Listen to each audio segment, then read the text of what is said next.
ലോകത്തിന്റെ മുഴുവൻ നന്മയ്ക്കു വേണ്ടി പ്രാർത്ഥിച്ചിരുന്ന ഒരു രാഷ്ട്രമായിരുന്നു ഭാരതം.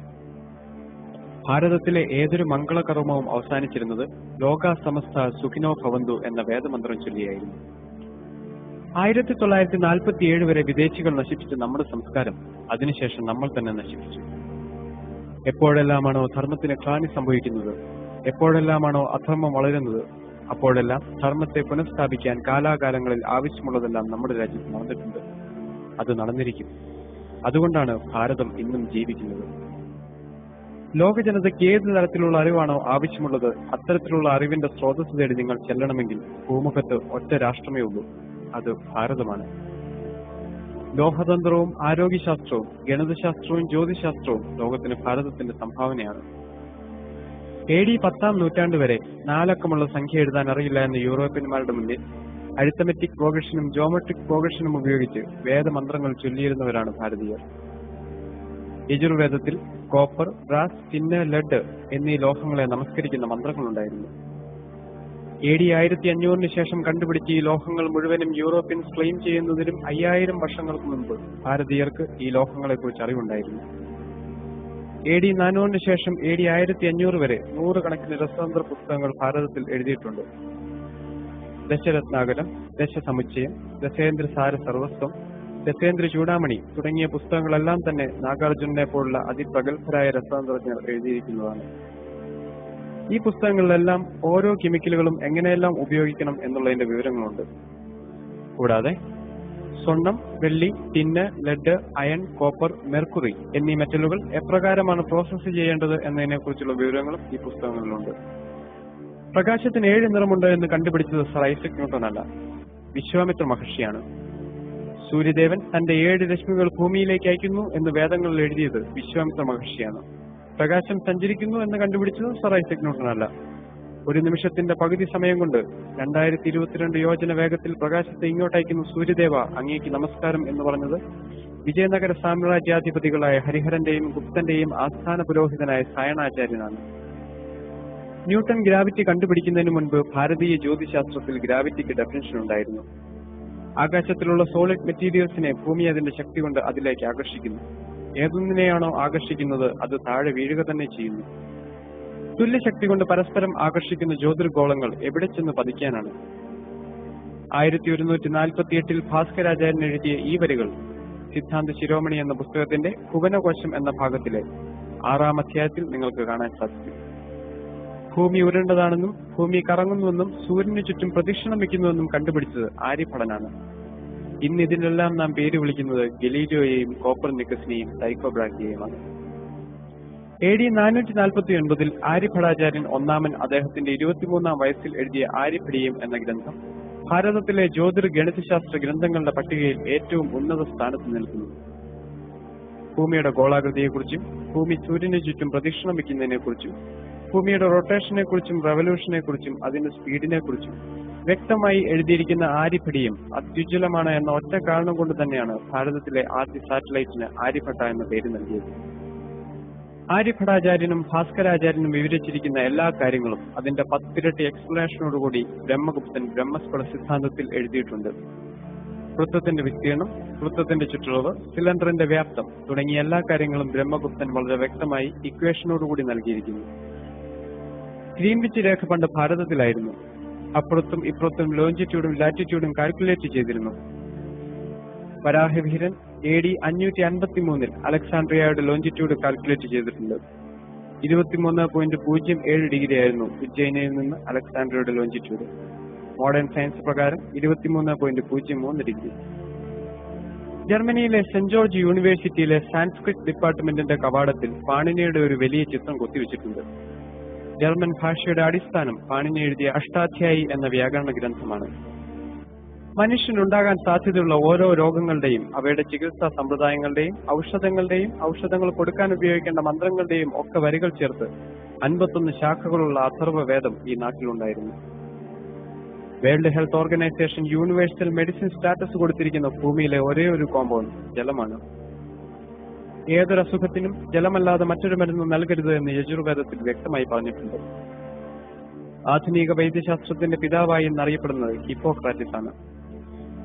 ചരകന്റെയും സുശ്രുതന്റെയും പുസ്തകങ്ങളിൽ നിന്നാണ് താൻ ഔഷധശാസ്ത്രം പഠിച്ചതെന്ന് ഹിപ്പോക്രാറ്റിസ് എഴുതിയ പുസ്തകത്തിൽ തന്നെ 117 പ്രാവശ്യം പറയുന്നു. ചികിത്സയ്ക്കായി ശരീരവും മനസ്സും ഒരുമിച്ച് ചേർക്കണം എന്നാദ്യമായി പറഞ്ഞത് സുശ്രുതനാണ്. ശരീരത്തിനേൽക്കുന്ന ഏതൊരാഘാതവും മനസ്സിനെയും, മനസ്സിനേൽക്കുന്ന ഏതൊരാഘാതവും ശരീരത്തെയും ബാധിക്കുമെന്ന് സുശ്രുത സംഹിതയിൽ പറയുന്നു. BC 700 എഴുതിയ ഈ സിദ്ധാന്തം 1993 വാഷിംഗ്ടൺ ഹെൽത്ത് ഇൻസ്റ്റിറ്റ്യൂട്ടിലെ ഡോക്ടർ ദീപക് ചോപ്ര പരീക്ഷണ വിധേയമാക്കി. ശരീരവും മനസ്സും പരസ്പരം യോജിച്ചാണ് ഇരിക്കുന്നതെങ്കിൽ മനസ്സിനെ ചികിത്സിച്ചാൽ ശരീരം ഭേദമാകുമോ എന്നായിരുന്നു ദീപക് ചോപ്രയുടെ പരീക്ഷണം. ആ പരീക്ഷണം മുഴുവൻ നടത്തിയത് ആധുനിക വൈദ്യശാസ്ത്രം വളരെ കുറച്ചുനാൾ മാത്രം ആയുസ് പറഞ്ഞിരുന്ന എയ്ഡ്സ് രോഗികളിലും ക്യാൻസർ രോഗികളിലുമായിരുന്നു. ഇന്ത്യൻ നോളജിനെ അടിസ്ഥാനമാക്കി ഡോക്ടർ ദീപക് ചോപ്ര രൂപം കൊടുത്ത ക്വാണ്ടം ഹീലിംഗ് എന്ന ചികിത്സാ സമ്പ്രദായം ഫലം കണ്ടു. മെഡിറ്റേഷനും പ്രാർത്ഥനയും മ്യൂസിക് തെറാപ്പിയും വഴി എയ്ഡ്സ് രോഗികളും ക്യാൻസർ രോഗികളും സുഖം പ്രാപിച്ചു. ക്വാണ്ടം ഹീലിംഗ് 21ാം നൂറ്റാണ്ടിലെ അത്യാധുനിക ചികിത്സാ സമ്പ്രദായമായി വിലയിരുത്തപ്പെടുന്നു. ബ്രെയിൻ ആക്ടിവേറ്റ് ചെയ്യിക്കാൻ മെഡിറ്റേഷനെ പോലെ മറ്റൊന്നുമില്ല എന്ന് ലോകത്തിന് മനസ്സിലായി തുടങ്ങിയിരിക്കുന്നു. അമേരിക്കയിലെ എല്ലാ യൂണിവേഴ്സിറ്റികളുടെയും സിലബസ് അനുസരിച്ച് പ്രസിദ്ധീകരിക്കുന്ന മെഡിക്കൽ ടെക്സ്റ്റ് ബുക്കിന്റെ അവസാനത്തെ ചാപ്റ്റർ മെഡിറ്റേഷൻ ആയിരിക്കണം എന്ന അമേരിക്കയിൽ നിയമമുണ്ട്. സൂര്യ നമസ്കാരം ഇംഗ്ലണ്ടിലും മറ്റ് വികസിത രാഷ്ട്രങ്ങളിലും രാവിലെ ഓടുന്നതിന് പകരം അവരുടെ ജീവിതചര്യയായി മാറിയിരിക്കുന്നു. സൂര്യ നമസ്കാരം ചെയ്യുമ്പോൾ ശരീരത്തിലെ 186ഓളം മൂവബിൾ ജോയിന്റുകൾക്ക് വ്യായാമം ലഭിക്കുന്നു. വാഷിംഗ്ടൺ പോസ്റ്റ് മാഗസിന്റെയും ന്യൂയോർക്ക് ടൈംസ് മാഗസിന്റെയും റിപ്പോർട്ട് അനുസരിച്ച് 40 വയസ്സ് കഴിഞ്ഞ അമേരിക്കക്കാരിൽ 64% വ്യക്തികളും യോഗ ചെയ്യുന്നവരാണ്.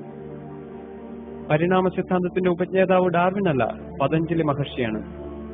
ജീവജാലങ്ങളുടെ പരിണാമം പ്രകൃതി നിയമമാണ് എന്ന് പതഞ്ജലിയുടെ യോഗശാസ്ത്രത്തിൽ പറഞ്ഞിട്ടുണ്ട്. യോഗശാസ്ത്രത്തിലെ വരികൾ അനുസരിച്ച് ആദ്യ ജീവസൃഷ്ടി ആരംഭിച്ചത് മത്സ്യരൂപത്തിലാണ്. അതിനുശേഷം കൂർമാവതാരമായി. കൂർമ്മത്തിൽ നിന്നുള്ള പരിണാമം വരാഹത്തിലേക്ക്, വരാഹത്തിൽ നിന്നും പകുതി മനുഷ്യനും പകുതി ജന്തുവുമായ നരസിംഹത്തിലേക്കുള്ള പരിണാമം. ആധുനിക ശാസ്ത്രമനുസരിച്ച് എസ്കിമോകളാണ് ലോകത്തിൽ ജനിച്ച ആദ്യത്തെ മാനവരാശി. പൊക്കം കുറഞ്ഞ 4 അടി മാത്രം പൊക്കമുള്ള എസ്കിമോകളെ താരതമ്യം ചെയ്യാൻ പാകത്തിനുള്ള വാമനനിലേക്കാണ് അടുത്ത പരിണാമം. കല്ലുകളെ ആയുധമാക്കി വേട്ടയാടാൻ ആരംഭിച്ച മനുഷ്യനെ പ്രതിനിധീകരിക്കാൻ പരശുരാമാവതാരം. പരശുരാമനിൽ നിന്നും വിവേചനവും ബുദ്ധിയും ശക്തിയും ഒരുമിച്ച് ചേർത്ത് ഒരു രാജ്യം നിർമ്മിക്കുന്ന ശ്രീരാമാവതാരം. അവിടെ നിന്ന് ശരിയും തെറ്റും ശാസ്ത്ര സത്യങ്ങളും ആത്മീയ സത്യങ്ങളും വിവേചിച്ചറിയുന്ന മാനേജ്മെന്റ് വിദഗ്ധനായ ശ്രീകൃഷ്ണാവതാരം. ധർമാധിഷ്ഠിതമായ മാനേജ്മെന്റ് ലോകത്തിന് സംഭാവന ചെയ്ത ശ്രീകൃഷ്ണാവതാരം നടന്നത് BC 3100-കളിലായിരിക്കണം. ലേഷാറ്റ്ലിയർ പ്രിൻസിപ്പളിന്റെ അടിസ്ഥാനം ഭഗവത്ഗീതയാണ്. Whenever the system is in equilibrium is disturbed, the system will adjust itself in such a way that the effect of the change is nullified. ഇതേ കാര്യം ഭഗവത്ഗീതയിൽ പറഞ്ഞിരിക്കുന്നത് ശ്രദ്ധിക്കുക. യഥാ യഥാ ഹി ധർമ്മസ്യ ഗ്ലാനിർഭവതി ഭാരത അഭ്യുത്ഥാനമധർമ്മസ്യ തത്തത്മാനം സജാമ്യഹം പരിത്രാണായ സാധൂനാം വിനാശായ ച ദുഷ്കൃതം ധർമ്മ സംസ്ഥാപനാർത്ഥായ സംഭവാമി യുഗേ യുഗേ. സന്തുലിതാവസ്ഥയിലിരിക്കുന്ന ഒരു സമൂഹത്തിൽ അധർമ്മം വർദ്ധിക്കുമ്പോൾ the system will adjust itself. ധർമ്മത്തെ പുനഃസ്ഥാപിക്കാനായി വേണ്ടതെല്ലാം പ്രകൃതി തനിയെ ചെയ്യുന്നു. ഞായറാഴ്ച അവധി ദിവസമായിരിക്കണം എന്ന് തീരുമാനിച്ചത് ബ്രിട്ടീഷുകാരല്ല, ചാണക്യനാണ്. ചാണക്യന്റെ അർത്ഥശാസ്ത്രത്തിൽ നിർബന്ധമായും 8 മണിക്കൂറിൽ കൂടുതൽ ജോലി ചെയ്യിപ്പിക്കരുതെന്നും 45 മിനിറ്റ് ഉച്ചയ്ക്ക് റെസ്റ്റ് കൊടുക്കണമെന്നും വർഷത്തിൽ 1 മാസം മെഡിക്കൽ ലീവ് കൊടുക്കണമെന്നും 10 ദിവസം കാഷ്വൽ ലീവ് കൊടുക്കണമെന്നും അതുപോലെ തന്നെ ഖനികളിലും പട്ടാളത്തിലും ജോലി ചെയ്യുന്നവർക്ക് ആഴ്ചയിൽ 2 ദിവസം ലീവ് കൊടുക്കണമെന്നും വ്യക്തമായി പറഞ്ഞിട്ടുണ്ട്. വിഷ്ണു ശർമ്മ AD 505 എഴുതിയ പഞ്ചതന്ത്രം എന്ന പുസ്തകം അമേരിക്കയിലെ CIA-യുടെ സിലബസിന്റെ ഭാഗമാണ്. ലോഹതന്ത്രമായാലും ആരോഗ്യശാസ്ത്രമായാലും ഗണിതശാസ്ത്രമായാലും ജ്യോതിശാസ്ത്രമായാലും ഭാരതത്തിന്റെ ശാസ്ത്ര പൈതൃകം ഇന്നും പുനർവിചിന്തനത്തിന് വിധേയമായിക്കൊണ്ടിരിക്കുന്നു. ഓക്സ്ഫോർഡ് യൂണിവേഴ്സിറ്റിയിലെ വളരെ പ്രശസ്തമായ ലൈബ്രറിയാണ് ഓഡ്ലിയൻ ലൈബ്രറി. അവിടെ 20,000-ഓളം വരുന്ന ചെറിയ കറുത്ത പെട്ടികൾ സൂക്ഷിച്ചു വെച്ചിട്ടുണ്ട്. 1946 വരെ ഇന്ത്യയിൽ നിന്നും ബ്രിട്ടീഷുകാർ കൊണ്ടുപോയ താളിയോല ഗ്രന്ഥങ്ങളാണ് ആ കറുത്ത പെട്ടികളിൽ സൂക്ഷിച്ചിരിക്കുന്നത്. പ്രശസ്തരായ പല ഗവേഷകരും ശാസ്ത്രജ്ഞരും ഇന്നും ആ ഗ്രന്ഥങ്ങൾ പഠിക്കാൻ ശ്രമിക്കുന്നു. ഹാർവാർഡ് യൂണിവേഴ്സിറ്റിയിൽ 442 ഋഗ്വേദ ഗ്രന്ഥങ്ങൾ സൂക്ഷിച്ചിട്ടുണ്ട്. ലോകം ഭാരതത്തിന്റെ മുന്നിൽ 2 കൈയും നീട്ടി അറിവുകൾക്ക് വേണ്ടി യാചിക്കുന്ന ഒരു ദിവസമുണ്ടാകുമെന്ന് അർത്ഥശങ്കയ്ക്കിടയില്ലാത്ത വിധം പറഞ്ഞവരിൽ ഒരാള് മാക്സ് മുള്ളറായിരുന്നു. 11 വർഷം സംസ്കൃതം പഠിച്ച് വേദങ്ങളെ ട്രാൻസ്ലേറ്റ് ചെയ്ത് 47 പുസ്തകങ്ങൾ അടങ്ങിയ ദ ബുക്സ് ഓഫ് ഓറിയന്റൽസ് എഴുതിയ മഹാപണ്ഡിതനായിരുന്നു മാക്സ് മുള്ളർ. നമ്മൾ യൂറോപ്യന്മാർ അന്ധകാരത്തിൽ ജീവിച്ചിരുന്ന കാലത്ത് ഒരു സമൂഹം പ്രകാശത്തിൽ ജീവിച്ചിരുന്നു. അവരുടെ സംഭാവനകൾ നാം മറക്കരുത് എന്ന് പറഞ്ഞത് ആൽബർട്ട് ഐൻസ്റ്റീൻ ആണ്. ഭഗവത്ഗീതയില്ലായിരുന്നെങ്കിൽ E=mc² എന്ന ഇക്വേഷൻ തനിക്ക് കണ്ടുപിടിക്കാൻ സാധിക്കില്ലായിരുന്നു എന്നും ഐൻസ്റ്റൈൻ പറഞ്ഞിട്ടുണ്ട്. മരിക്കുന്നതുവരെ അദ്ദേഹം ഭഗവത്ഗീത തന്റെ കയ്യിൽ സൂക്ഷിച്ചിരുന്നു. വേദം പഠിക്കാൻ എല്ലാവർക്കും അവകാശമുണ്ട്. കാരണം വേദം എഴുതിയ വേദവ്യാസൻ മുക്കുവനാണ്. ശ്രീകൃഷ്ണനും ശ്രീരാമനും ബ്രാഹ്മണനായിരുന്നില്ല. വൈദരയൻ ചണ്ടാളനായിരുന്നു. വാൽമീകി കാട്ടാളനായിരുന്നു. ഇവർക്കെല്ലാം വേദം പഠിക്കാമെങ്കിൽ, ഇവർക്കെല്ലാം വേദരചന നടത്താമെങ്കിൽ ബ്രാഹ്മണർ മാത്രമേ വേദം പഠിക്കാവൂ എന്ന നിലപാടിൽ അർത്ഥമില്ല. ജനിക്കുമ്പോൾ എല്ലാവരും ശൂദ്രന്മാരാണെന്നും കർമ്മം കൊണ്ടാണ് ഒരാൾ ബ്രാഹ്മണനായിത്തീരുന്നതെന്നും ഭഗവത്ഗീത പറയുന്നു. ബ്രഹ്മം എന്നാൽ വിദ്യ എന്നാണ്. വിദ്യ നേടുകയും വിദ്യ കൊടുക്കുകയും ചെയ്യുന്നതാണ് യഥാർത്ഥ ബ്രാഹ്മണന്റെ ദൗത്യം. ലോകത്തിൽ 68 ക്രിസ്ത്യൻ രാഷ്ട്രങ്ങളുണ്ട്. 60ഓളം മുസ്ലിം രാഷ്ട്രങ്ങളുമുണ്ട്. 82% ഹിന്ദുക്കളുള്ള ഭാരതം ഹിന്ദു രാഷ്ട്രമാക്കണം എന്നാരും പറഞ്ഞിട്ടില്ല. കാരണം 10,000 വർഷത്തെ പാരമ്പര്യമുള്ള ഭാരതത്തിന്റെ പൈതൃകം ഇവിടുത്തെ ഹിന്ദുക്കളുടേതാണ്, ഇവിടുത്തെ ക്രിസ്ത്യാനികളുടേതാണ്, ഇവിടുത്തെ മുസ്ലിമുകളുടേതാണ്. ഭാരതത്തിൽ ജനിച്ച എല്ലാവരും സനാതന ധർമ്മത്തിന്റെ തുല്യ അവകാശികളാണ്. അമ്മയും മാതൃഭൂമിയും സ്വർഗത്തേക്കാൾ വലുതാണ്. ആ ഭാരതത്തെ കുറ്റം പറയാൻ നിങ്ങൾ കൂട്ടത്തിൽ നിൽക്കരുത്. ഭാരതത്തിന് എന്തെങ്കിലും കുറവുകളുണ്ടെങ്കിൽ അത് പരിഹരിക്കേണ്ടത് ഭാരതമാതാവിന്റെ മക്കളായ നമ്മൾ ഓരോരുത്തരുടെയും കടമയാണ്. രോഗിയായ നിങ്ങളുടെ അമ്മയെ ആരെങ്കിലും കളിയാക്കിയാൽ നിങ്ങൾക്ക് തോന്നുന്ന വേദന നിങ്ങളുടെ മാതൃഭൂമിയെ കളിയാക്കുമ്പോൾ നിങ്ങൾക്ക് തോന്നണം. രോഗിയായ അമ്മയെ കളിയാക്കുന്നത് കണ്ട് ചിരിക്കുന്ന മക്കൾക്ക് മക്കളുടെ സ്ഥാനമുണ്ടാവില്ല. 1000 വർഷത്തെ വിദേശാക്രമണത്തിന് വിധേയമായിട്ടും നമ്മുടെ രാഷ്ട്രം മരിച്ചില്ല. നമ്മുടെ സംസ്കാരം ഇന്നും ജീവിക്കുന്നു. ഒരു ചെറിയ കഥ പറഞ്ഞ് ഞാൻ അവസാനിപ്പിക്കാം. പണ്ടൊരു രക്ഷിതാവിന്റെ കയ്യിൽ ഒരു വേൾഡ് മാപ്പ് ഉണ്ടായിരുന്നു. വേൾഡ് മാപ്പ് എന്താണെന്ന് അറിയാത്ത അദ്ദേഹത്തിന്റെ 6 വയസ്സുള്ള മകൻ കളിക്കുന്നതിനിടയിൽ ആ മാപ്പ് ചെറിയ ചെറിയ കഷ്ണങ്ങളായി കീറിക്കളഞ്ഞു. പിതാവ് എത്ര ശ്രമിച്ചിട്ടും ആ മാപ്പ് നേരെയാക്കാൻ സാധിച്ചില്ല എന്ന് മാത്രമല്ല, വൻകരകളും സമുദ്രങ്ങളും ശരിയായ സ്ഥാനത്ത് വരാതെ വന്നപ്പോൾ അദ്ദേഹത്തിന് ദേഷ്യം വന്നു. അവസാനം ആ പിതാവ് വേൾഡ് മാപ്പിന്റെ കഷ്ണങ്ങളെല്ലാം ചുരുട്ടിക്കൂട്ടി ആ ടേബിളിൽ വെച്ചിട്ട് മകനോട് പറഞ്ഞു, എടാ കുരുത്തം കെട്ടവനെ, നീയല്ലേ ഇത് നശിപ്പിച്ചത്, ഇനി നീ തന്നെ ഇത് നന്നാക്കുക. അച്ഛൻ 3 മണിക്കൂർ ശ്രമിച്ചിട്ട് നന്നാക്കാൻ പറ്റാത്ത പടം മകൻ 3 മിനിറ്റ് കൊണ്ട് നന്നാക്കി. അച്ഛൻ വന്ന് നോക്കുമ്പോൾ വേൾഡ് മാപ്പ് റെഡി. അദ്ദേഹം മകനോട് ചോദിച്ചു, 1ാം ക്ലാസ്സിൽ പഠിക്കുന്ന നിന്നെ ഭൂമിശാസ്ത്രം പഠിപ്പിക്കുന്നില്ലല്ലോ, പിന്നെ ഈ ഭൂഗോളപടം നീ എങ്ങനെ നന്നാക്കി? വൻകരകളുടെയും സമുദ്രങ്ങളുടെയും യഥാർത്ഥ സ്ഥാനം നിനക്കെങ്ങനെ മനസ്സിലായി? അപ്പോൾ മകൻ മറുപടി പറഞ്ഞു, ഏത് വേൾഡ് മാപ്പിന്റെ കാര്യമാണ് അച്ഛൻ പറയുന്നത്? അവൻ ഭൂഗോളപടമേ കണ്ടിട്ടില്ല. ആ വേൾഡ് മാപ്പിന്റെ പിന്നിൽ ഒരു സിനിമാ നടന്റെ പടമുണ്ടായിരുന്നു. ആ ചെറിയ കുട്ടി കണ്ണ് കണ്ടു, കൈ കണ്ടു, കാല് കണ്ടു. കണ്ണവിടെ നിൽക്കണം, കൈ അവിടെ നിൽക്കണം, കാലവിടെ നിൽക്കണം എന്നവനറിയാം. ഒരു ഭാഗത്ത് വ്യക്തി ശരിയായപ്പോൾ മറുഭാഗത്ത് ലോകം ശരിയായി എന്നാണ്. ആ ഒരു വ്യക്തി നിങ്ങളാവട്ടെ എന്ന് ആശംസിച്ചുകൊണ്ട് ഞാൻ നിർത്തുന്നു.